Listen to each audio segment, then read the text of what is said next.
¿Cuántos han sido bendecidos por la palabra estos días? Amén.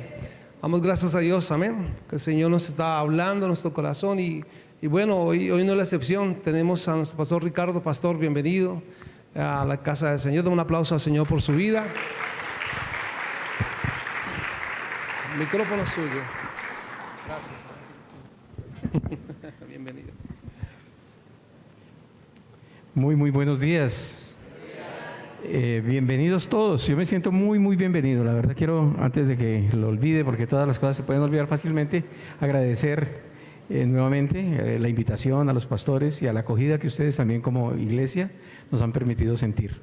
Es maravilloso ver que la familia de Dios somos todos y que pues seguramente más allá de la muerte nosotros tendremos la oportunidad de seguir conversando, de seguir compartiendo. Amén.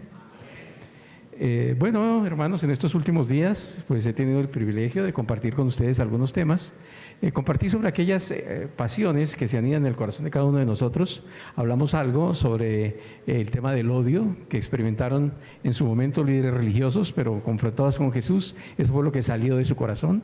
También estábamos hablando de que muy del polo opuesto pues vemos el amor devocional, consagrado, profundo, de una manera tan lindamente demostrada por esta mujer llamada María de Betsaida, la hermana de Lázaro. Pero también nosotros vimos una emoción pues seguramente muy frustrante y en alguna medida también suena como un tanto de advertencia, y es aquello que tiene que ver con la traición de personas que caminaron con Jesús, el caso de Judas, ¿verdad? Que caminó con Jesús, que fue testigo de todo lo que ocurrió, incluso fue instrumento del mismo Señor para hacer cosas sobrenaturales en su nombre, y sin embargo pues terminó por rechazarlo. Entonces estas cosas indudablemente marcan nuestra vida.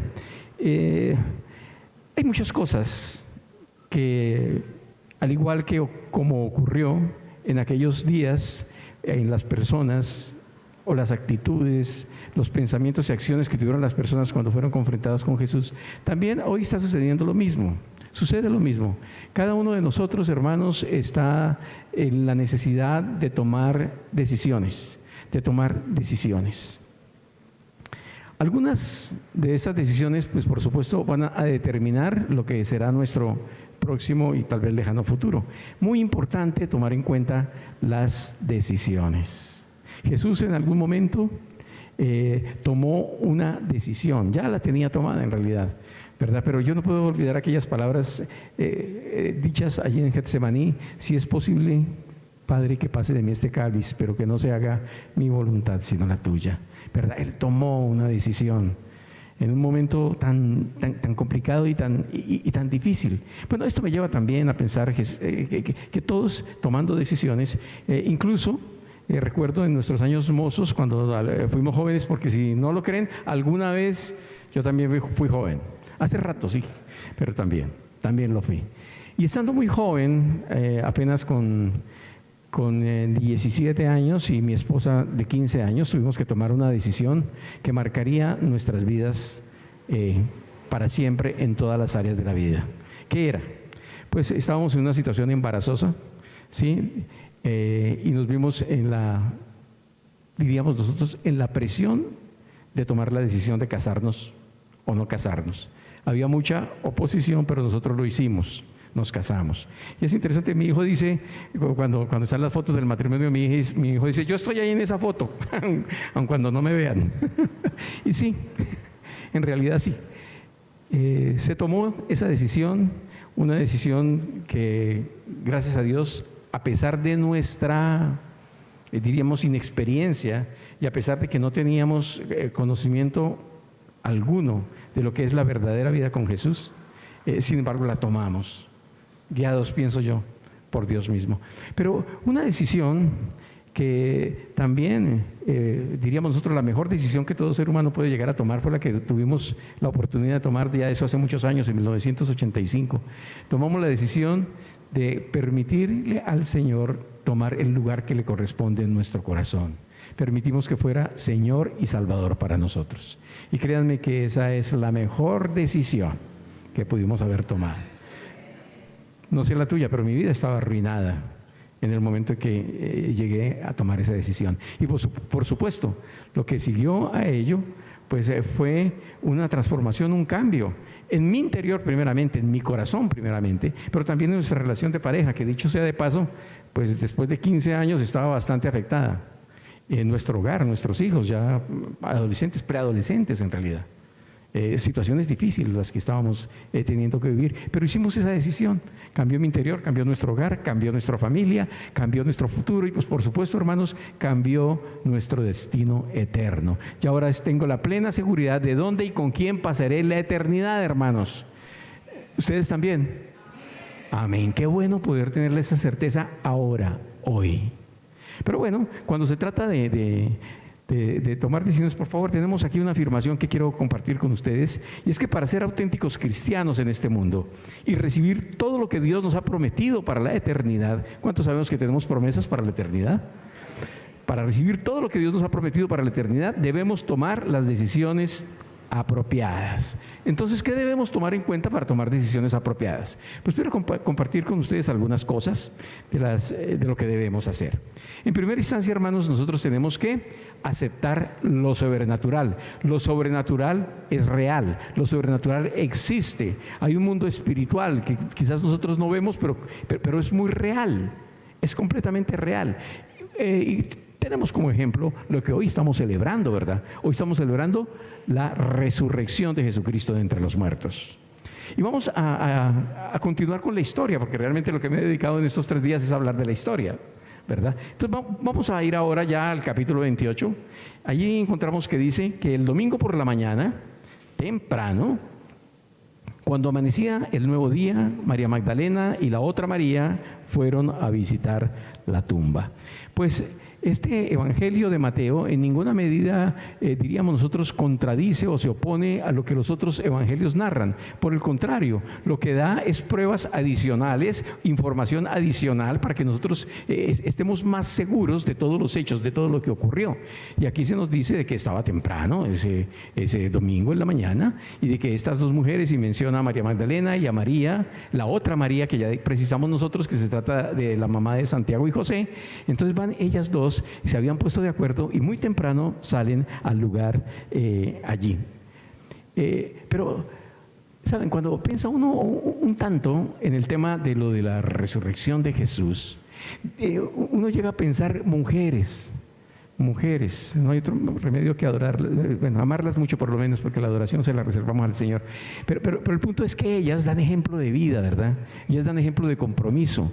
Ellas, yo no pensaría que tiene razón de ser el hecho de que fuesen ellas las primeras testigos del acto de la resurrección, de la realidad de la resurrección. Ellas no solamente estuvieron con el Señor Jesús durante aquellas largas horas, intensas horas de dolor y agonía, pero estuvieron también acompañando a José de Arimatea cuando se trató de sepultar al Señor. Y ahora toman la iniciativa también porque ellas tenían en su corazón el que no se había ungido suficientemente, el que querían estar más cerca del Señor y quieren ir allí a la tumba. Y eso es lo que hacen muy temprano de madrugada. Ahora, dice el versículo 2 que de repente se produjo un gran terremoto, pues un ángel del Señor descendió del cielo, corrió la piedra a un lado y se sentó sobre ellas. Entonces, lo que nosotros observamos allí es que estos 4 eventos prácticamente ocurrieron simultáneamente. Eso fue muy rápido de que pasó todo esto. Se produce el terremoto, viene el ángel del Señor, retira la piedra, se sienta sobre ella y pues la verdad es que cuando ya las mujeres llegaron, Jesús ya había resucitado, es más, ya había salido de la tumba. En tal manera en que pues ellas estaban muy sorprendidas y bueno, como sorprendidos estamos nosotros y seguramente tú y yo nos hemos hecho una pregunta más de una vez. ¿Cómo resucitó Jesús? ¿Cómo fue que pasó esto de la resurrección de Jesús? Pues no hubo testigos oculares del momento. Dentro de la cueva no había nadie. Dentro de la tumba no había nadie. ¿Cómo ocurrió esto? Pues indudablemente que el Señor atravesó las vendas, atravesó la mortaja, atravesó esto. Atravesó seguramente el sudario que cubría su cabeza y sencillamente atravesó la roca enorme, la enorme piedra que habían colocado a la entrada, atravesó todo esto. ¿Y cómo lo hizo? Pues en la misma manera en que seguramente después llegó también al lugar en donde estaban sus discípulos reunidos a puerta cerrada y sin tocar, sencillamente se colocó en medio de ellos. Él tenía ahora la posibilidad de hacer esto, la virtud de hacer esto, el atributo de hacer esto. Y sencillamente lo hizo. La explicación es terriblemente simple. Ahora, muy importante entender también una cosa, mis hermanos, mis hermanas. Y es que la piedra no fue removida para que el Señor Jesús saliera. Ya vimos que no era necesario, pero la piedra fue removida. ¿Cuál fue la razón de que esa piedra fuera removida? Pues sencillamente de que las mujeres pudiesen entrar y confirmar que evidentemente el cuerpo ya no estaba. Fue lo que posteriormente hicieron también los discípulos, ¿verdad? Recordemos que Pedro y Juan llegaron también y observaron y no. Y claro, muy importante de que todas las personas en ese momento, en esa actualidad, también pudieran darse cuenta de lo mismo, de que la tumba estaba vacía. Y algo muy importante, hermanos, que nosotros debemos siempre tener en nuestra mente y en nuestro corazón, porque eso hace una gran diferencia en la manera en cómo nosotros vemos la vida y cómo la vivimos. Y ese algo es, la tumba sigue vacía. ¿Por qué? Porque Jesús está vivo. Eso hace una gran diferencia, hermanos, que nosotros podamos entender que no tenemos un líder espiritual cuyos huesos están pudriendo en una tumba, como existe con los demás líderes espirituales. Tenemos un líder espiritual, el único que verdaderamente ha resucitado de entre los muertos, porque Él es Dios y la muerte no puede contenerlo, la tumba no puede encerrarlo. El Señor Jesucristo vive. Yo creo que esta manera de percibir la vida realmente nos cambia todo el panorama. Ruego a Dios que así sea para cada uno de nosotros. Ahora, dice el versículo 3 que su rostro brillaba, el del ángel, ¿no? Su rostro brillaba como un relámpago y su ropa era blanca como la nieve. En Marcos 16, del 3 al 5, lo que se nos dice allí es que las mujeres, antes de llegar, pues estaban sensiblemente preocupadas, obviamente preocupadas, porque se preguntaban, ¿y ahora quién nos va a remover? ¿Quién nos va a remover la piedra? Pero pues como ya vimos, no fue necesario. Cuando llegaron allí ya estaba removida. Y dice Marcos que cuando entraron en el sepulcro vieron a un hombre joven sentado al lado derecho, cubierto de una larga ropa blanca, y se asustaron. Lucas nos da una información adicional. Él dice de que no fueron uno solo, sino que fueron dos hombres. Pero independientemente del número, realmente eran mensajeros enviados por Dios. Y sigue diciendo aquí en la historia, el versículo 4, que los guardias temblaron de miedo cuando lo vieron y cayeron desmayados por completo. Miren, muy seguramente de que los soldados romanos que estaban suficientemente preparados para el combate y demás, no hubieran tenido ningún problema para enfrentar sin temor y seguramente con mucha habilidad a un grupo, por numeroso que fuera, de seguidores o más bien de pescadores que pues obviamente no tenían tanta preparación, que hubiesen llegado pues a tratar de robar un cuerpo que no tenían necesidad de robar. Entonces, ¿para qué robar el cuerpo? Antes estábamos hablando, si no pudieron defender a un Jesús vivo, sino que huyeron, pues mucho menos iban a hacer algo en este momento. En tal manera de que no, pero sí dice aquí que ellos temblaron. ¿Y por qué temblaron? Obviamente estaban aterrorizados. Bueno, ¿hay alguien aquí que haya visto a un ángel, que haya alguien no? Pues de pronto ha aparecido por ahí alguien que como un ángel Dios ha usado para bendecir nuestras vidas y demás, pero muy seguramente que una presencia angelical nos sobrecoge y muy seguramente nos intimida. Bueno, y esto los aterrorizó a ellos, se paralizaron. Y no fue sencillamente de que ellos quedaron así como medio mareados, como que sintieron un soponcio y como que se escurrían. No, aquí dice que quedaron completamente out, fuera de combate. Quedaron completamente nada que ver. Sí, es que no estaban preparados. ¿Quién estaba preparado para para una experiencia sobrenatural de esa magnitud? Pues no. Pero a las mujeres, ¿y qué es lo que a las mujeres les dice? No teman, no teman. Saben, no no sé, ustedes probablemente sí, también han estado en alguna manera expuestos a situaciones sobrenaturales muy difíciles de explicar desde el punto de vista meramente humano. De pronto ustedes han visto situaciones espirituales pues, que verdaderamente causan temor. De hecho, a nosotros hay muchas cosas que nos causan temor sin necesidad de que sean cosas sobrenaturales, ¿verdad? ¿Alguno aquí de pronto alguna vez ha tenido temor de perder la butaca, el puesto, su trabajo, los medios de provisión, etcétera, etcétera? ¿Alguno se ha sentido así como medio, uy, qué irá a pasar conmigo? ¿El futuro? ¿Qué me traerá el futuro? ¿Verdad? El temor de pronto a una enfermedad, un diagnóstico que te dicen, no, esto ya no tiene remedio. ¿Han sentido algún temor a esto? Semejante a esto. Y yo creo que un temor que suele ser muy común, obviamente, es el temor a la muerte y a lo sobrenatural, a lo que tiene que ver con esto. Entonces, las primeras palabras del ángel es, no teman. Pero también sigue diciendo algo muy importante, no está aquí, no está aquí. Y la verdad es que ellas pues, estaban tratando de encontrar entre los muertos al que ya estaba vivo. Y saben, eso suele suceder a veces también ahora, en la actualidad. Muchas personas todavía tienen en su mente la imagen del Cristo crucificado, pero debemos recordar que Cristo ya no está sobre la cruz. Cristo descendió de esa cruz. Bueno, lo descendieron. Pero la verdad es que Él resucitó de entre los muertos y hoy está vivo, completamente vivo. Dice la Escritura que Él está a la diestra del Padre, está haciendo una labor, nosotros diríamos encomiable, algo que nadie más puede hacer en la manera en como Él lo hace.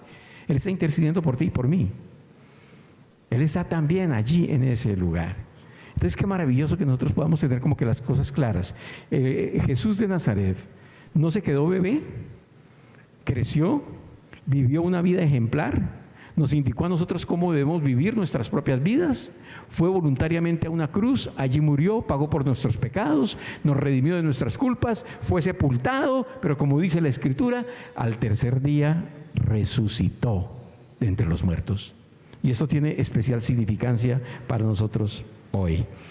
Ahora, dice también en el versículo 6, vengan y vean, vengan y vean. Las mujeres fueron invitadas a ver ¿qué cosa? A ver las evidencias. Había que ver las evidencias. Esa tumba estaba vacía, lo sigue estando. Y también la resurrección, que es uno de los eventos históricos más atacados a lo largo de toda la historia. Debemos recordar nosotros que también es uno de los eventos mayormente comprobados a través de la historia. Qué bueno que nosotros podamos tener eso también muy claro. Yo no sé si ustedes de pronto han tenido la oportunidad, ojalá que sí, de leer o ver una película, porque hay una película documental de Jacques Maslow, ¿verdad? El libro se llama Evidencia que exige un veredicto. Y allí este hombre, que tenía como un, diríamos nosotros, investigador muy furibundo investigador y un hombre intelectualmente muy bien preparado, pues, y por demás ateo, pues él trató de comprobar sencillamente de que Jesús y la resurrección de Jesús pues realmente era un mito, y se dedicó a investigarlo, y al cabo del tiempo pues terminó completamente convencido, y no ha sido el único, completamente convencido de que Jesús es quien dijo ser, el Hijo de Dios hecho hombre, aquel que vino y vivió entre nosotros, pero resucitó y está vivo. Dice en Juan 20 al 5 al 9, pues bueno, allí nos relata también el momento en que llegan los otros discípulos, ¿verdad? Sabemos que Pedro y que Juan también llegaron allí a observar el lugar de los hechos, la tumba, y pues allí vieron los lienzos que estaban puestos, y pues eran los mismos lienzos que le habían colocado el viernes anterior, eran los mismos, solamente de que estaban doblados y colocados allí en un lugar, y en otro lugar allí cercano estaba el sudario, lo que cubría el cuerpo del Señor Jesús. Pero qué cosa tan interesante, la tumba estaba en orden, completamente en orden. ¿Saben? Es sobrecogedor estar en ese lugar, en lo que verdaderamente sí pudo ser la tumba de Jesús, porque a veces venden en el comercio algo que no es la tumba de Jesús. Pero en ese lugar realmente uno puede visualizarse y pensar, sudario, lienzos, Jesús saliendo de ese lugar, de esa tumba. ¿Saben? Esto es maravilloso. Ahora, cuando Jesús, decía antes, resucitó de entre los muertos, salió de esos lienzos que quedaron perfectamente enrollados. Todo quedó en orden. La escena estaba en orden. Quiero que pensemos por un momento en los ladrones de tumbas, los saqueadores. Si hubiese alguien verdaderamente interesado en robar el cuerpo de Jesús, hermanitos, muy seguramente de que se lo hubiera llevado entero. Es decir, se hubiera llevado completamente el cuerpo con lienzos, sudario y todo lo demás. Era mucho más fácil. No se habrían tomado el tiempo para buscar desenvolverlo, pretender desenvolverlo. Eso hubiera sido necio, absurdo, arriesgar la vida por estar desenvolviendo el paquete. Piensen ustedes en un rapodero, sí, que va a tratar de, sí, pero se va en cámara lenta. No, eso no va a pasar, ¿sí? Ahora, es interesante cuando nosotros pensamos por un momento que esos lienzos debidamente enrollados y demás, que habían sido colocados el viernes, habían sido también impregnados de esa mirra y de esos aceites aromáticos que se utilizaban para enterrar a los muertos, ¿verdad? Y esto, pues obviamente, hubiese prácticamente que impedido que no quedara al descubrirse, al rasgarse o al cortarse.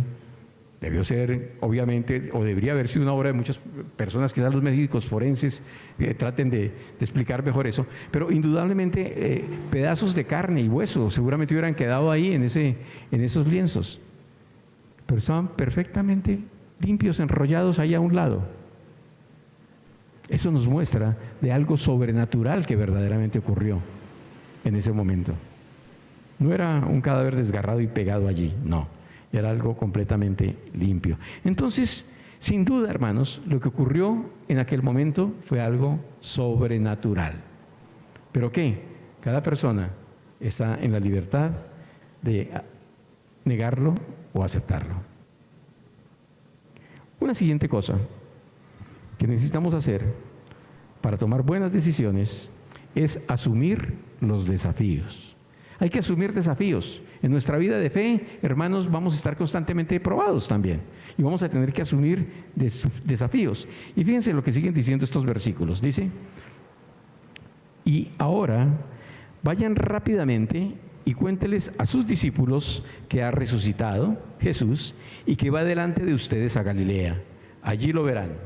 Recuerden lo que les he dicho. Las mujeres se fueron a toda prisa. Estaban asustadas, pero a la vez llenas de alegría y se apresuraron para dar el mensaje del ángel a los discípulos.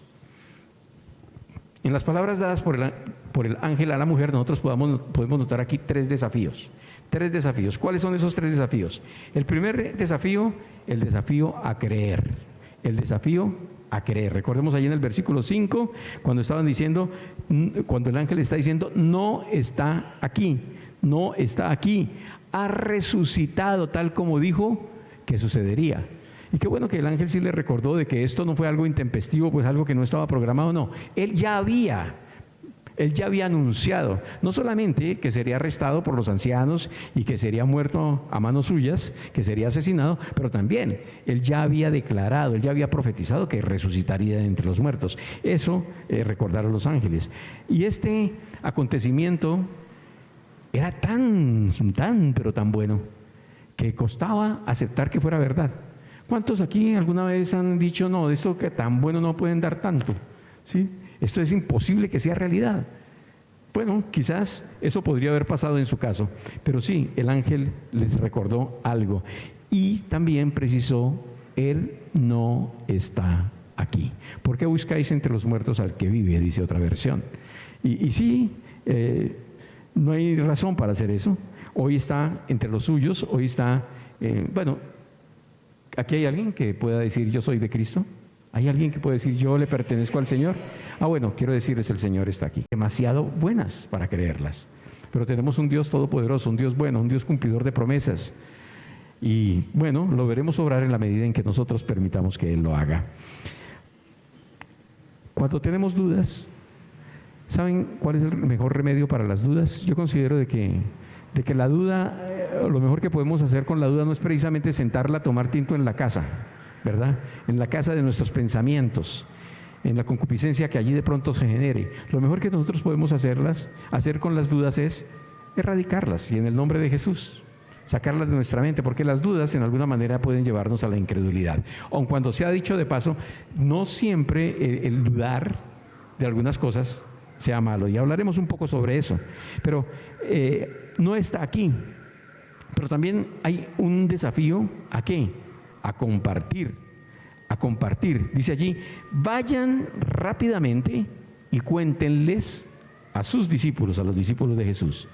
Estas mujeres habían recibido una gran revelación, la de la resurrección, pero no era para que se la guardaran ellas, ¿verdad? Y bueno, alguien decía, yo creo que con alguna razón, de que ¿por qué se le apareció primero a las mujeres? Porque el Señor quería asegurarse de que la noticia corriera. ¿Sí? Y entonces la noticia corrió.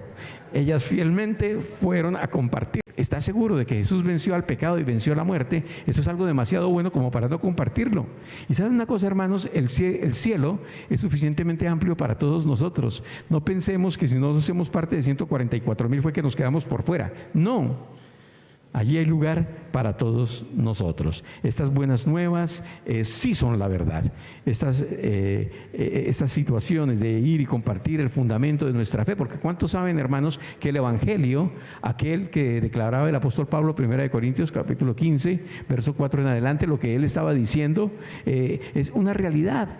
Sí, él está anunciando el Evangelio, y en ese Evangelio que él está anunciando, en donde dice que Jesús vino, murió y fue sepultado, también está diciendo con meridiana claridad que él resucitó de entre los muertos. Hermanos, si nosotros no creyéramos en la resurrección de los muertos, entonces vana sería nuestra fe. No tendríamos ninguna esperanza en realidad para el futuro. Pero nosotros hemos creído. La resurrección es fundamento de nuestra fe. Y esto realmente era lo que le movía el piso a las personas. El saber que Jesús resucitó y que habían pruebas suficientes que así lo certificaban. Pero entonces estaban llamadas, sí, desafiadas a querer, a compartir, pero también a cambiar su temor, su miedo en gozo. Su temor, su miedo en gozo. Dice aquí el versículo 8 de que ellas estaban asustadas, pero a la vez llenas de alegría. Asustadas, pero a la vez llenas de alegría. El que ha tenido un contacto, un encuentro con nuestro Señor Jesucristo, no debe estar temeroso, debe estar más bien lleno de alegría. Pero claro, si nosotros nos ponemos en los zapatos de estas mujeres, ¿verdad? En los zapatos de personas que han visto resurrecciones, como en este caso, seguramente de que es completamente lógico y normal que se sienta algo de temor, ¿verdad? Yo pienso que Marta y María, en la resurrección de su hermano Lázaro, sintieron, pues por supuesto, temor. Es que ver salir al hermano muerto hacía 4 días en lo fino del olor y todo lo demás, y salir desde el lugar, oye, esto es impresionante. Esto infunde en alguna medida un cierto grado de temor, pero también alegría. Pues claro, por supuesto, está aquí, está con nosotros una vez más. Oye, esto es maravilloso. Yo creo que algo semejante había en el corazón de estas mujeres, que teníamos una espiritualidad muerta. El Espíritu Santo que levantó a Jesús de entre los muertos vino también a nosotros para infundirnos una nueva vida. Si la tenemos más que una razón. Tenemos 10,000 razones, como dice por ahí una canción, ¿verdad? 10,000 razones para estar alegres y para estar gozosos. Vale la pena. Es un fruto del Espíritu. Los que estamos en el Espíritu de Dios, tenemos gozo, ¿verdad? Eso dice la Escritura. Dice también allí en el versículo 9 que mientras iban, Jesús les salió al encuentro. ¿A quiénes? A las mujeres, sí, a las mujeres. Y las saludó. Ellas corrieron hasta él, abrazaron sus pies y lo adoraron. Entonces Jesús les dijo: no teman, digan a mis hermanos que vayan a Galilea y allí me verán. Corrieron hasta él, abrazaron sus pies y lo adoraron. Indudablemente tuvieron que inclinarse delante de él para abrazar sus pies, para adorarlo. Estas mujeres se sometieron al Señor, reconocieron la divinidad del Señor, lo adoraron. Y en medio de este momento, el Señor Jesús no rechazó la adoración. ¿Por qué razón? Porque Él es Dios. Y Dios merece ser adorado. Esas mujeres así lo consideraron y lo hicieron, hermanos. Qué bueno que nosotros podemos también adorarlo. Y saben, algún día, hermanos, todas las personas, igualmente que como ellas, se inclinarán delante de Él. Porque, hermano, está escrito allá en Filipenses capítulo 2, escribió el apóstol Pablo, que delante de Él toda rodilla se doblará, toda lengua confesará que Jesucristo es el Señor. Jesucristo es el Señor. Quizás personas que en este mundo se empecinaron neciamente en renunciar a Él, en negarlo a Él, en negar el poder de Dios, su resurrección. Sin embargo, ¿saben qué? También se arrodillarán delante de Él. También tendrán que arrodillarse. Nosotros lo haremos gozosamente. Nosotros con mucha alegría, con mucho gozo, estaremos proclamando que nuestro Señor ha estado siempre vivo desde el principio, porque Él es el Dios eterno, el eterno Dios, el Alfa, la Omega, el que siempre ha estado y siempre estará. Porque como bien nos enseña el Evangelio de Juan, en el principio era el Verbo y el Verbo era con Dios y el Verbo, la palabra, el Logos, era Dios. Jesús siempre es Dios, siempre lo ha sido, siempre lo será. Algún día todos habremos de reconocerlo igualmente. Ahora, hermanos, algo que nosotros debemos también tomar en cuenta, y que es estas líneas que escribió Mateo, uno de los 4 evangelistas, realmente lo hace con la convicción de que el Señor Jesucristo tenía un cuerpo real, un cuerpo tan real como el suyo y como que las mujeres que abrazaron esos pies también tenían. En realidad, Mateo lo que está diciendo en estas líneas es que Jesús no era una visión, Jesús no era un fantasma, Jesús no era, una percepción, era completamente real, no una alucinación. Él era la verdad que fue hecha carne y que vino a habitar en medio de nosotros, que fue sepultado, pero que también resucitó. ¿En qué manera? No lo podemos precisar exactamente, pero así fue como sucedió. Dice aquí en el versículo 10 que el mismo Señor Jesús reforzó también el mensaje de ir y compartir. Ese mensaje que dio el ángel lo reforzó, porque Jesús les dijo: no teman, digan a mis hermanos que vayan a Galilea y allí me verán. Vaya y digan a mis hermanos. ¿Quiénes eran los hermanos a los cuales estaba refiriendo Jesús en este momento? ¿Los hermanos eran quiénes? Los discípulos, esos apóstoles, ¿verdad? Esos que en algún momento, en el momento difícil, en el momento en donde las cosas se pusieron como que peligrosas, prefirieron huir, salir, espantados. Por lo que pues obviamente también se cernía sobre sus vidas. También ellos estaban en mucho peligro y decidieron huir, abandonar a Jesús. Pues sí, lo dejaron solo, sabemos la historia, no solamente Judas, pero Pedro lo traicionó, 3 veces lo negó. Bueno, nosotros sabemos toda esa historia, ¿verdad? Pero es a ellos a quienes les está diciendo: son mis hermanos, son mis hermanos. En alguna manera, ¿saben qué? Esto habría de suceder, yo los he perdonado, yo estoy ahora aquí en medio de ustedes, quiero seguir compartiendo mi vida con ustedes y que ustedes compartan su vida conmigo. Hermano, ¿sabes esto? Es lo que el Señor te está diciendo a ti también ahora mismo. Yo quiero vivir en ti, que tú vivas en mí. Yo quiero compartir el resto de tu existencia contigo. ¿Cuánto le dan la gloria a Dios por eso? Es maravilloso el Señor, es maravilloso el Señor. Y más maravilloso es aún que después la relación que el Señor tuvo con estos discípulos se hizo más estrecha. Los lazos se acercaron más. Ya la confianza entre ellos y Él pues vino creciendo cada vez. Por aquí hay una cita en 1 Corintios 15, también en el versículo 6, en donde dice que Él se apareció a más de 500 personas, y nosotros sabemos que sí, Él apareció a sus discípulos cuando estaban, bueno, primero a 2 camino de Emaús, ¿recuerdan eso? Sí, que se presentó a ellos dos, pero también la Biblia nos enseña, pues el apóstol Pablo está diciendo allí en el capítulo 15 que primero se apareció a Cefas, es decir, a Pedro, pero también después se apareció, que él menciona que a Santiago, que a los discípulos, y dice que al final de todos, como si fuera un abortivo, se me presentó a mí, que fui el perseguidor de la iglesia. ¿Sí recuerdan esos pasajes? Ok, pero aquí también se nos hace una observación que hace Pablo, y es que se presentó a más de 500 personas. Es decir, son muchas personas, en realidad, ¿sí? Y más interesante cuando él dice que muchas de esas personas aún viven.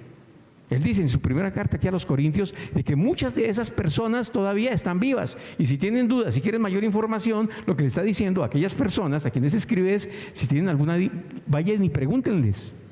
Vayan y cuéntenles cuál fue su percepción, cómo lo vivieron, cómo fue esa situación. La mayoría estaban vivos. Entonces, pruebas indubitables, como dice Reina Valera, de que Jesús había resucitado. Entonces, yo creo que esto es tremendo. Pero una tercera cosa que tenemos que hacer si se trata de tomar buenas decisiones es poder discernir los engaños.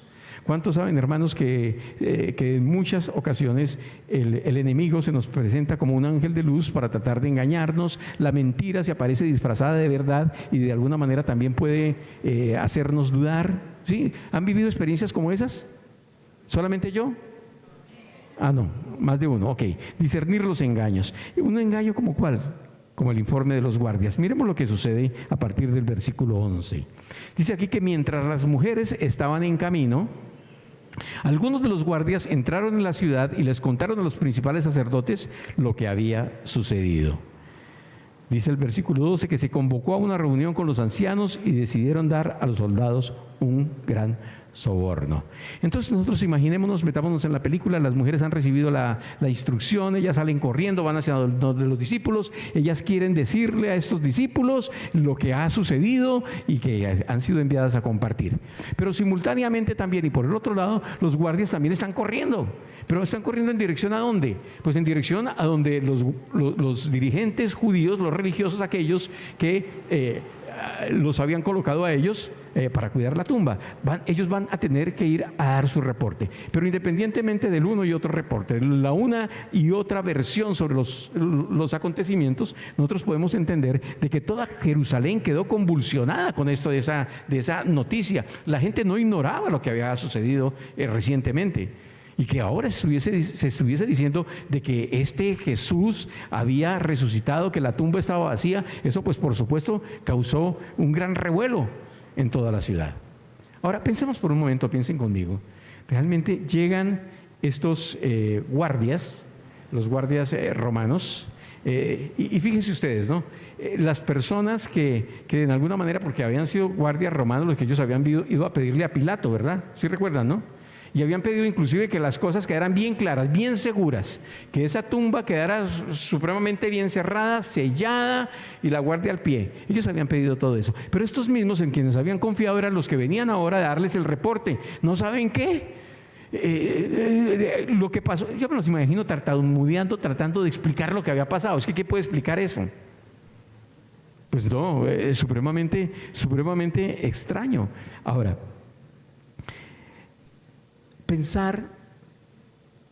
tratar de meterse en la cabeza de esos dirigentes judíos que vieron, hermanos, cómo la peor de sus pesadillas se estaba haciendo realidad.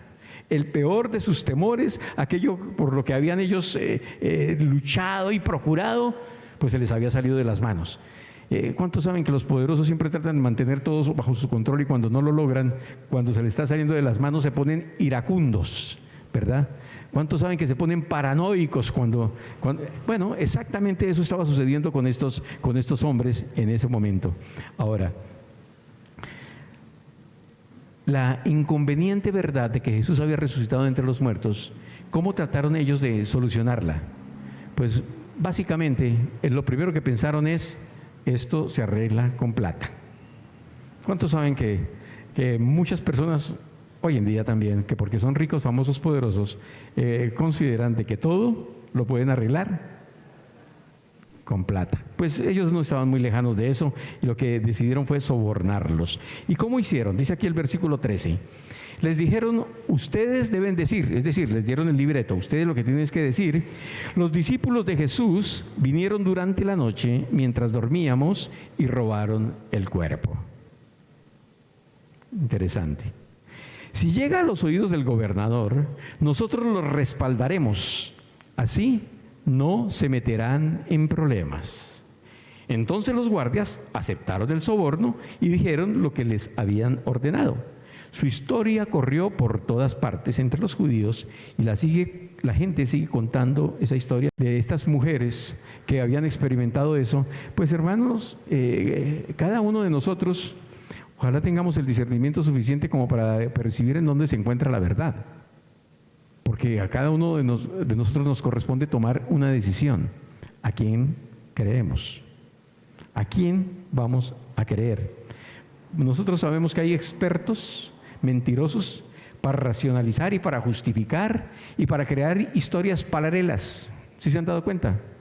Hay gente que es muy hábil en ese arte.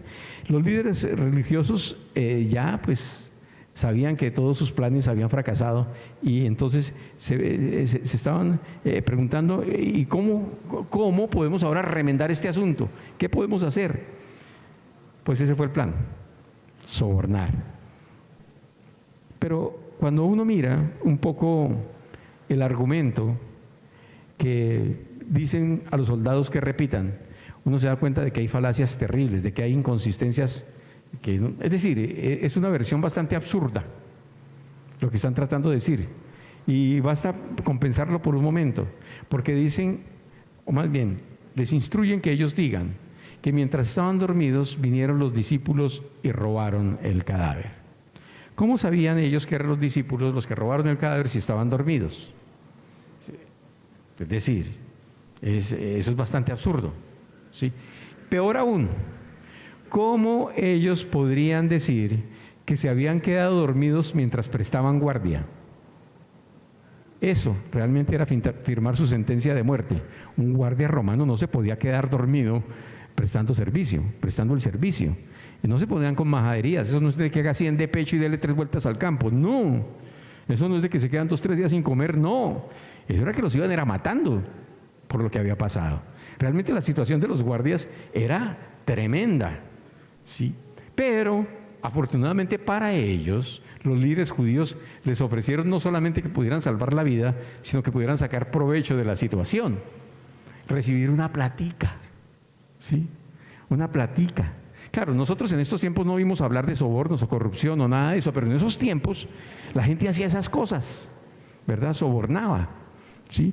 Y bueno, eso fue lo que ellos hicieron. Ahora, ¿que de cuánto fue el soborno? Uy, hermano, eso tuvo que haber sido una muy generosa cantidad de mermelada, mano. Seguro que sí.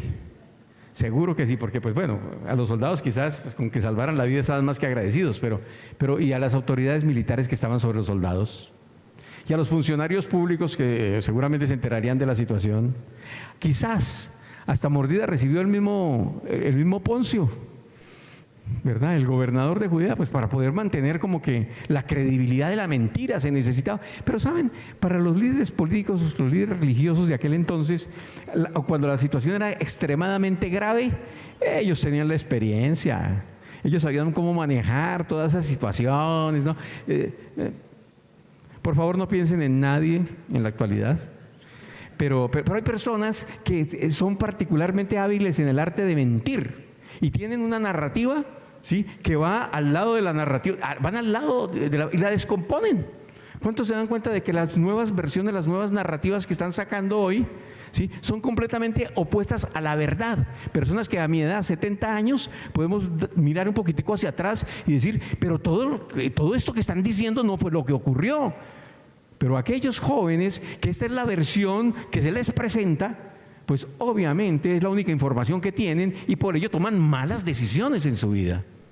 En alguna manera nosotros tenemos responsabilidad, los mayorcitos, de enseñarles también a nuestros jóvenes algunas realidades que ellos necesitan conocer. Y primero que ninguna otra cosa, realidades espirituales. Jesucristo es un ser real, existió. Aún los historiadores no cristianos reconocen que Jesús es un personaje de la historia. Lo saben. Incluso algunos dicen que sí, que era buena persona, de unas enseñanzas extraordinarias e hizo actos milagrosos, pero no son cristianos. Sí, intelectualmente, pero no son cristianos. Entonces nosotros nos podemos dar cuenta, hermanos, de que sí, hay versiones que sencillamente se pueden manejar y que suelen funcionar muy bien. Son como cortinas de humo, así se les llama, ¿verdad? Extender cortinas de humo para dar otra versión y que la gente pierda los ojos de donde debe tenerlos. De la resurrección de Jesús, que es lo que hoy nos ocupa. Ahora bien, esos principales sacerdotes habían dicho antes, en el capítulo 27 y verso 63, de que el Señor Jesucristo era un mentiroso. Pero realmente las pruebas lo que muestran es que los mentirosos estaban siendo ellos.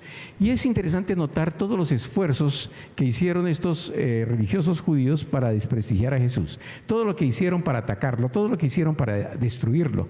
No podemos olvidar que quisieron apoderarse de él mediante una traición, lo cual les funcionó. Pero también quisieron, en medio de un juicio que es un juicio completamente injusto, un juicio completamente amañado, con testigos falsos y demás, trataron de buscar que se condenara, que se diera pena capital. Y como no podían emitirla ellos, ¿qué fue lo que hicieron? Fueron a quien sí podía decretarla, ¿verdad? Con calumnias. Porque lo calumniaron, ¿verdad? Lo traicionaron y levantaron un falso testimonio, falso juicio, pero también lo calumniaron delante de Pilato para que diera la orden. Hubo alguna resistencia de su parte, pero al final y al postre, él también quería quedar bien, quería estar bien con la gente, quería conservar su puesto, en tal manera en que tomó una mala decisión. Bueno, era la decisión que se iba a tomar igualmente, porque las decisiones, ¿cuántos saben, hermanos, de que todo este plan había sido establecido por Dios y no fue realmente los hombres los que estuvieron condenando, que sí fue, aun cuando sí fuera por causa de los hombres, por el pecado, que Jesús haya ido a la cruz? Pero incluso, como todo esto no funcionaba, acudieron a la deshonestidad para tratar de acallar la verdad. Pero, hermanos, la luz en las tinieblas resplandece. Algún día todas las cosas saldrán a la luz.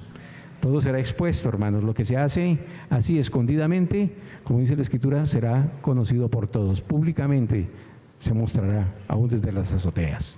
En tal manera, hermanos, de que no hay cosa que pueda permanecer desnuda, que pueda permanecer oculta, sino que todas las cosas son desnudas, abiertas delante de aquel que todo lo creó. Cosas que dice la Escritura, ¿verdad? Y esta verdad será completamente reconocida. Hoy por hoy también mucha conmoción con respecto de la resurrección. ¿Cuántos saben que hay muchas personas en este mundo que niegan fehacientemente que la resurrección haya sido real? Y entonces, nosotros tenemos la opción, ojalá ya la hayamos tenido clara todas, de que no vamos a ignorar, de que no vamos a suprimir la resurrección de Jesús, sino que por el contrario es una evidencia suficientemente clara para nosotros. Porque la cuarta cosa que debemos tomar en cuenta para tomar buenas decisiones tiene que ver con obedecer. Obedecer completamente. Obedecer completamente, porque la obediencia a medias es desobediencia. Qué bueno que nosotros podamos entender que cuando amamos al Señor, obedecemos lo que Él nos ha dado, lo que Él nos ha dicho que hagamos. Porque si le amamos, obedecemos sus instrucciones, ¿verdad? Dice el versículo 16, entonces los 11 discípulos salieron hacia Galilea y se dirigieron al monte que Jesús les había indicado. Cuando vieron a Jesús, lo adoraron, pero algunos de ellos dudaban.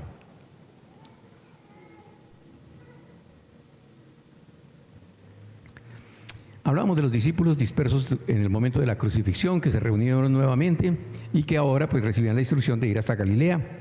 Obviamente ellos obedecieron la instrucción. Interesante observar que el escritor de este evangelio, de estas líneas, pues estaba entre ese grupo y bueno, ellos comentaron todo lo que sucedió. Ahora, cuando leemos aquello de que algunos de estos discípulos dudaban, nosotros nos quedamos como un poco, bueno, cuando yo lo leí al menos, ya me quedé yo pensando, ¿Cómo así que dudaban? Después de todo lo que habían visto, ¿cómo es posible que dudaran? Se les apareció y dudaban. Y algunos dicen o se refieren a Tomás, ¿recuerdan a Tomás?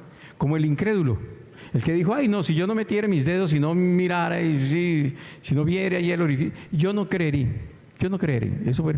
Pero saben, a la hora de la verdad, pues todos los discípulos fueron en alguna medida incrédulos, porque huyeron todos, ¿no? Porque realmente todos tuvieron luchas en su interior para creer esta situación.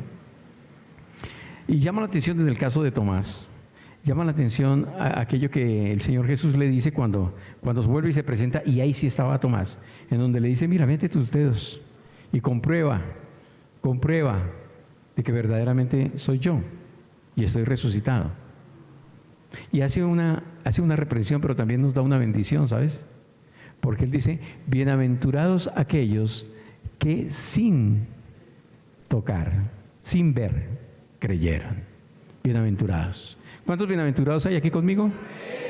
Claro que sí, porque nosotros hemos creído y somos parte de esta generación de creyentes que estamos convencidos de esta realidad. Ahora, pero ellos dudaban. Y la pregunta es, bueno, ¿y por qué dudaban?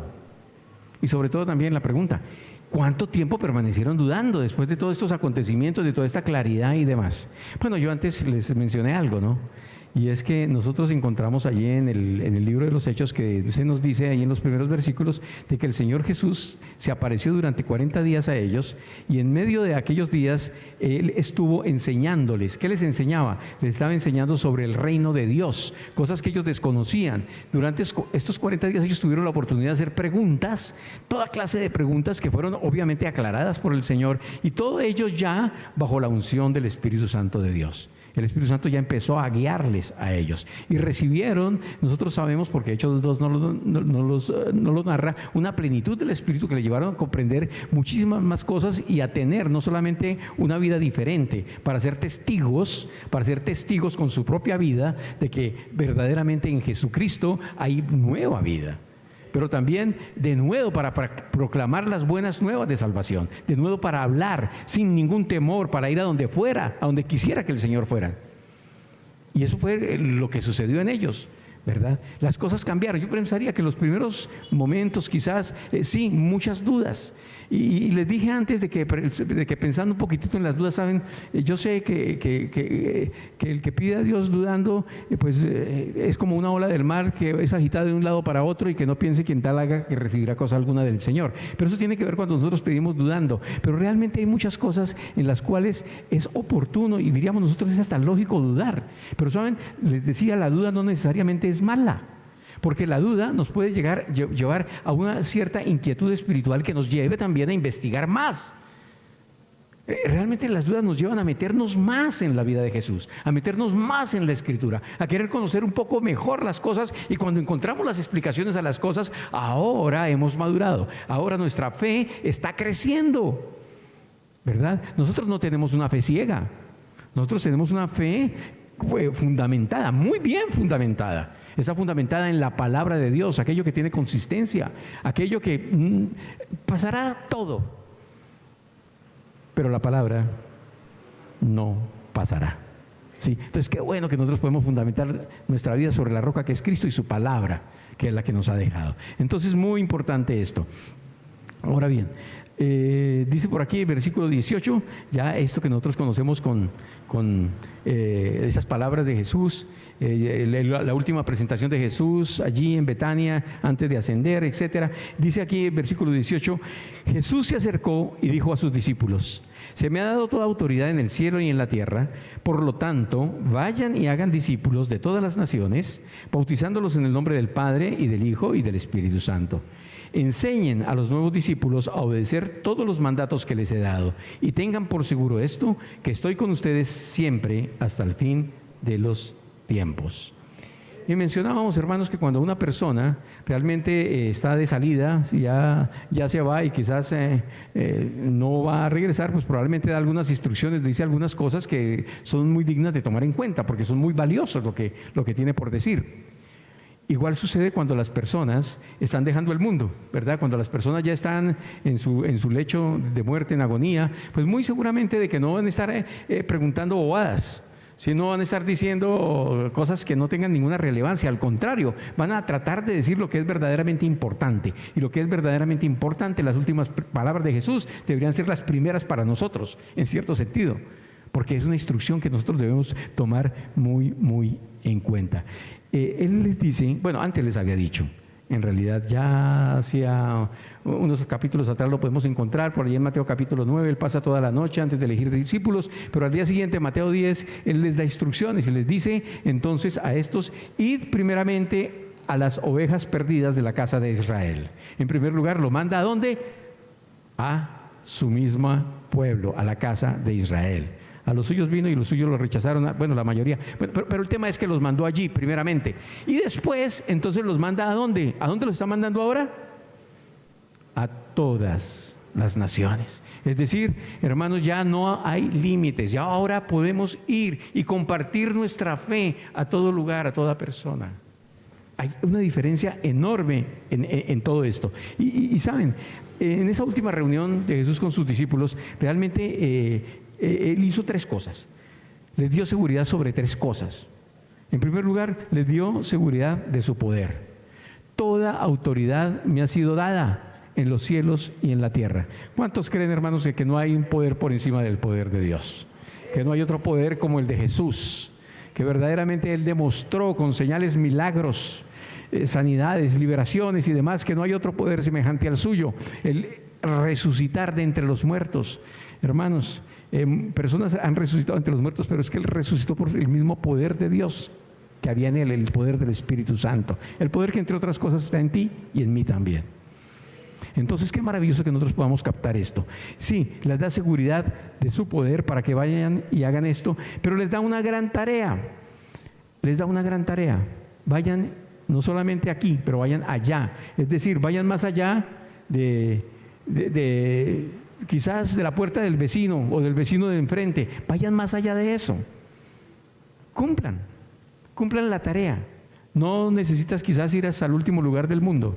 Puedes en tu ambiente, en el lugar donde te rodeas, donde están tus compañeros de trabajo, tus compañeros, no sé si de estudio o algo por el estilo. Todavía que hay gente que estudia, gloria a Dios. Entonces uno puede decir, a donde quiera que el Señor nos lleve, tenemos algo que compartir, algo que decir. Es la gran tarea. Pero también les dio la seguridad de su presencia, la seguridad de su presencia. Aquí yo estaré con vosotros todos los días y hasta el final. ¿Cuántos pueden saber, como seguramente aquellos primeros discípulos supieron, de que en nosotros no hay la capacidad? Nosotros tenemos demasiadas limitaciones y seguramente nos vamos a ver desbordados por el sentir de incapacidad, por la impotencia cuando se trata de recibir una tarea semejante a esta. Pero hermanos, la verdad es que la tarea se cumplió. Este grupo de humildes hombres pescadores galileos en su mayoría, lo que hicieron, hermanos, fue salir fuera y trastornar el mundo. Eso dice la Escritura. ¿Quiénes son estos hombres que trastornan el mundo? Y el mundo conocido realmente conoció de Jesús. Hasta Roma, hasta el imperio, la capital, la ciudad principal del imperio, Roma, hasta allí llegó el Evangelio. Desde una ciudad perdida por allá en algo llamado Judea, desde por allá llegó la verdad a Roma. Y este hombre que fue alguna vez perseguidor de cristianos, convertido en perseguido, llegó con un mensaje que dar a esa ciudad. Y ya había iglesia cuando llegó Pablo, por si querían recordar, ¿verdad? Eso dice el libro de Romanos capítulo 1. Ya había allí en ese lugar una iglesia. Pero lo importante, hermanos, nosotros vamos a estar con Él. No vamos a estar solos. Él siempre nos va a acompañar. Quizás algunos pensemos, es que yo no soy evangelista. Yo no tengo el ministerio de evangelismo, entonces yo no puedo hacerlo. No necesitas tener el ministerio de evangelista o de profeta o de maestro o de pastor o algo por el estilo, no. Lo único de lo que se trata es de compartir tu testimonio, de compartir tu fe, de lo que Dios ha hecho en ti, en tu vida. ¿Cómo eras antes? ¿Qué pasó? Y ahora, ¿qué ha sido cambiado en tu vida? Tú hablas eso y es suficiente. Eso es suficiente, ¿sabes? Es increíble. Cuando empezamos a ministrar con mi esposa en el año 87 en la cárcel Nacional Modelo, no teníamos muchos estudios teológicos. Pero ¿saben? compartíamos de lo que Dios había hecho en nuestra vida y era suficiente. Muchas personas también entendían la necesidad de Cristo en sus vidas y así sucedía, recibían la salvación. Ahora, cuando nosotros vemos aquí también nos damos cuenta de que cuando obedecemos experimentamos en carne propia la realidad que trae de las promesas que se cumplen cuando obedecemos. Aquí pues las palabras de Jesús afirmaron algo y es la Trinidad. La Trinidad fue afirmada, ¿verdad? Y hacer discípulos, sí, algo muy importante, ir y hacer discípulos, ese evangelismo, y enseñarles, claro, eso es evangelismo y discipulado, pero también bautizándoles, y se afirma la idea de la Trinidad, porque el Señor Jesús lo que dijo fue ir y bautizar en el nombre del Padre, del Hijo y del Espíritu Santo. No dijo en los nombres de, sino en la Trinidad de Dios. El Padre, el Hijo y el Espíritu Santo. Y qué bueno recordar nosotros de que cada uno de ellos tiene un rol, cumple una función, ¿verdad? Dentro de la Trinidad Divina, el Padre es quien nos adopta como sus hijos, nos hereda, ¿verdad? El Hijo fue aquel que derramó su sangre por nosotros y el Espíritu Santo es el que hoy, habitando en medio nuestro, también nos da convicción de pecado, justicia y juicio. El que nos está llevando de su mano, ¿verdad? Toda la persona de Dios realmente está actuando en favor de nuestra salvación. Y es el que nos está llevando de la mano y nos llevará hasta donde Él quiere hacerlo. En aquel tiempo, pues los discípulos veían a Jesús cara a cara. Nosotros sabemos que lo tenemos ya en nuestra vida y sabemos que el Espíritu Santo, el mismo que estuvo allí en la tumba, que resucitó, el que estuvo en Hechos 4, el que fue manifestado de una manera especial en Hechos 2, bueno, ese mismo Espíritu está con nosotros. En conclusión, hermanos, pues la Biblia sí nos muestra que Jesucristo fue declarado Hijo de Dios con poder, con el poder de la resurrección. Jesucristo resucitó de entre los muertos. Hermanos, y para concluir quiero decir que ningún hecho de la historia, en la historia encuentra pruebas tan sólidas como la resurrección de Jesucristo. Nosotros podemos en realidad aceptar lo sobrenatural, podemos asumir los desafíos como hicieron estas damas, podemos discernir los engaños y podemos obedecer a Dios sin vacilaciones. Esas son decisiones que cada uno de nosotros debemos y podemos tomar, o podemos y debemos tomar, en realidad. Si no lo hacemos, es porque no lo queremos hacer. Cada quien tiene libre albedrío en ese sentido, pero tomemos en cuenta que no hay decisiones sin consecuencias eternas. ¿Qué debemos tomar en cuenta? No hay decisiones que tomemos que no traigan consecuencias. Y realmente las consecuencias de las principales decisiones que tenemos que hacer en nuestra vida afectan no solamente nuestra vida ahora, afectan nuestra vida para siempre. La primera gran decisión que nosotros necesitamos tomar tiene que ver con respecto del Señor. Y como antes les mencioné, define dónde y con quién pasaremos la eternidad. No sé si hay aquí en este momento personas que no hayan hecho una oración, un compromiso con Dios, en realidad, y más que oración, es el deseo vehemente de lo profundo del corazón de permitirle al Señor ocupar el lugar que le corresponde en medio nuestro, de ser Dios para nosotros, de ser Señor para nosotros. Porque no solamente Jesús murió para ser nuestro Salvador, Él murió también para ser Señor, para ser Señor. Y cuando Él es el Señor, nosotros dejamos de serlo. Cuando entregamos nuestra vida a Jesús, Él la toma y empieza a hacer con ella lo que Él desea hacer. Y esto que va a suceder, muy seguramente, va a traer bendición y vida abundante para ti.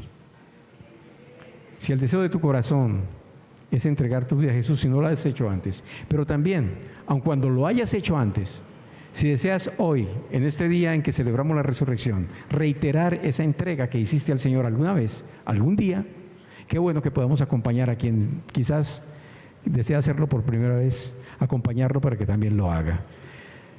Podemos orar al Señor para decirle: Padre eterno, buen Dios, te damos gracias, Señor. Te damos gracias porque nos has amado, Señor, desde siempre. Porque tienes interés, Señor, en nuestras vidas. Porque como una muestra de amor, Señor, difícil de entender, te hiciste un hombre, viniste a habitar en medio nuestro Viniste a mostrarnos, Señor, cómo podemos agradar a nuestro Padre en los cielos. Señor, cómo vivir una vida correcta. Pero no solamente viniste a mostrarnos eso, pero también, Señor, viniste a morir.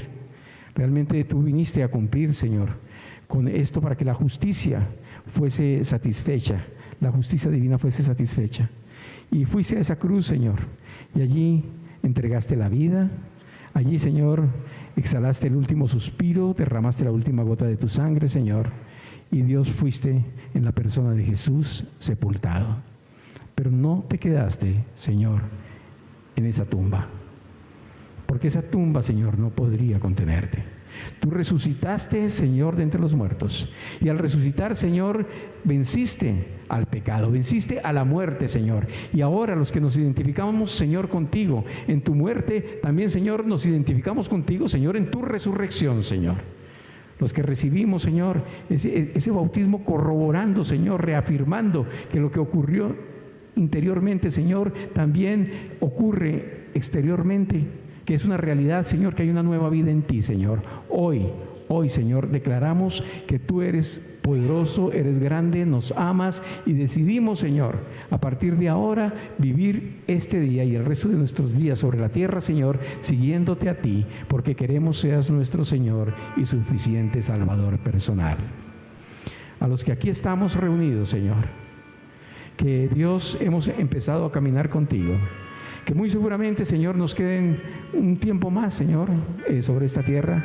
Pedimos, Señor, tu gracia y tu favor para cumplir, Señor, la gran tarea, la gran comisión, Señor. Sabemos que solos no podemos, pero sabemos, Señor, que contigo somos más que vencedores, que no hay, Señor, poder que pueda detener, Señor, tu palabra. Tú dijiste, Señor, que tu iglesia se levantaría, Señor, y derribaría, Señor, todo muro que se le oponga. Y nosotros, Señor, hoy declaramos que esta es tu iglesia, Señor, y que como iglesia tuya, Señor, nosotros estaremos proclamando la buena nueva de salvación, Señor. Estaremos proclamando de que hay salvación en Cristo, que hay redención, que hay perdón de pecados. Estaremos proclamando, Señor, que tú resucitaste de entre los muertos, Señor.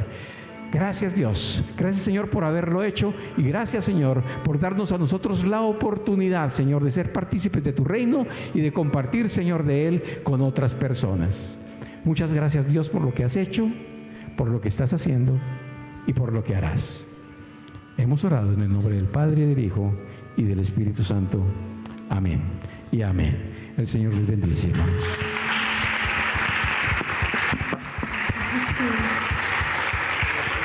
Gracias por esa libertad que nos has dado allí en la cruz, Señor. Te adoramos, Señor, en esta mañana. Gracias porque tú nos has hecho libres, Señor, porque tú perdonaste nuestros pecados, Señor, y venciste en la muerte allí en la cruz del Calvario. Te adoramos, Jesús. Te adoramos, Rey.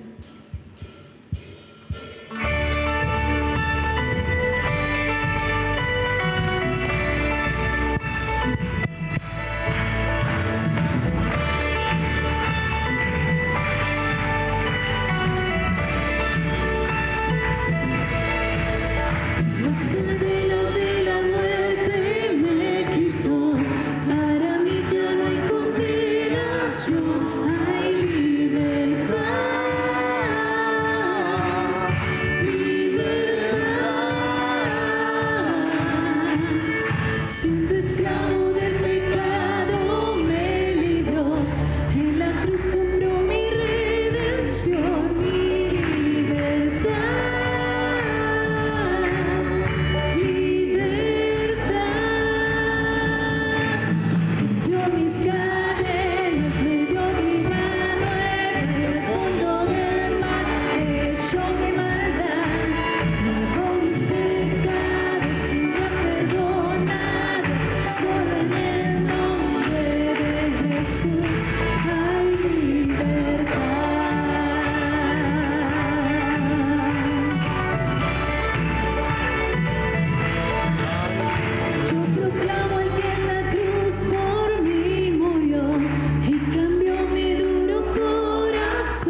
Gloria al Señor. Qué bueno es Dios, amén. Quisiéramos orar por el pastor Ricardo y la hermana Mary. Bienvenidos, pasen por favor. Queremos orar por ustedes esta mañana. Dar gracias a Dios y como dice la palabra en Romanos capítulo 15, cuán hermosos son los pies de los que anuncian el evangelio de la paz. Amén. Y veíamos también lo que el pastor decía, ¿no? Lo mejor está por venir. Amén. ¿Qué tal si extienden su mano derecha sobre ellos o sus manos sobre ellos y comenzamos a declarar la palabra de bendición? Amén. Que el Señor los siga llevando, extendiendo este evangelio, que aunque ya llevan un tiempo recorrido, mucho tiempo, pero todavía hay más. Amén. Todavía hay camino. Y que Dios les sea bendiciendo. Padre, te rogamos, Señor, que tú bendigas su caminar, que tú bendigas su entrar, que bendigas su salir, Señor Dios amado. Que tú los lleves, Señor Dios mío, en un camino, Señor, donde quizás ellos nunca se imaginaron, Señor, pero que es un camino, Señor, donde tú irás con ellos y que tu palabra, Señor, les seguirá acompañando para que estas buenas nuevas sean predicadas, Señor, hasta el más último rincón de esta tierra, así como lo dice tu palabra, Señor. Padre, gracias por permitirnos tenerlos en esta casa, este tiempo, Señor, y por la palabra que hemos recibido, Señor, de parte tuya, a través de ellos, a través de tu siervo, Señor. Les bendecimos, Señor Dios amado, y que tu bendición les sea guiando y fortaleciendo en cualquier circunstancia de sus vidas. En el poderoso nombre de Jesús te damos gracias, te damos la honra y la gloria, en el nombre del Padre, del Hijo y del Espíritu Santo. Amén, amén y amén. Muchas gracias. Con ustedes. Ok, gracias. Muy amable, gracias. Mis hermanos, Dios les bendiga, que tengan ustedes un buen día, un rico almuerzo. No olviden prepararse en un juguito de guanábana.